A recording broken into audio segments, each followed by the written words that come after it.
Na aula passada, eu apresentei uma introdução geral ao livro de Isaías, mostrando como ele reflete as transformações que ocorreram no profetismo do século oitavo antes de Cristo. Eu também apresentei uma brevíssima história da interpretação do livro de Isaías, que mostrou como o livro foi dividido em três grandes seções históricas e literárias. Isso me levou a propor uma leitura do livro de Isaías, como uma unidade literária e teológica. Para isso, eu indiquei uma porta de entrada ao livro do profeta, que é o sobrescrito. Assim, a nossa tarefa agora é estudar em detalhes o sobrescrito e seguir adiante na análise do capítulo 1 de Isaías. Você está pronto? Então vamos lá. Que tal analisarmos detalhadamente o sobrescrito? Visão que Isaías, filho de Amós, teve a respeito de Judá e Jerusalém nos dias de Uzias, Jotão, Acás e Ezequias, reis de Judá. Isaías 1:1. Vou fazer a análise sobre o escrito frase por frase. Comecemos. Visão que Isaías. A palavra visão é razon, que é a primeira palavra do texto hebraico. Como eu disse há pouco, razon não faz parte do vocabulário do profeta Isaías. Ela aparece apenas mais uma vez no capítulo 29, verso 7, onde lemos: como sonho e visão noturna será a multidão de todas as nações que lutam contra Ariel, bem como todos os que lutam contra ela e contra a sua fortaleza e a põem em aperto. Isaías 29, 7. Apesar de aparecer apenas duas vezes em toda a profecia de Isaías, o termo razão é muito importante para a compreensão, não apenas do sobrescrito, mas de todo o capítulo 1 de Isaías. Em primeiro lugar, razão é importante porque está no sobrescrito, e como eu venho argumentando, o sobrescrito dá informações preciosas para adentrarmos no livro do profeta Isaías. Em segundo lugar, a palavra razão é importante porque mostra um dos meios pelo qual Deus se manifesta e fala com o profeta.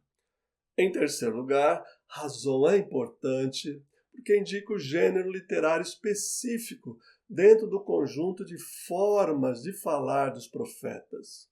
Não custa lembrar, é claro, que você deve relacionar essas palavras com os três principais termos para designar profetas, que eu já apresentei anteriormente, especialmente com o termo visionário, rosé, que tem a mesma raiz. A visão é uma experiência estática, com X, muito comum nos profetas. Se você olhar com atenção a narrativa da vocação de Isaías no capítulo 6, você vai ver a descrição de uma experiência estática. No ano da morte do rei Uzias, eu vi o Senhor assentado sobre um alto e sublime trono, e as abas de sua vestes enchiam o templo. Isaías 6, verso 1.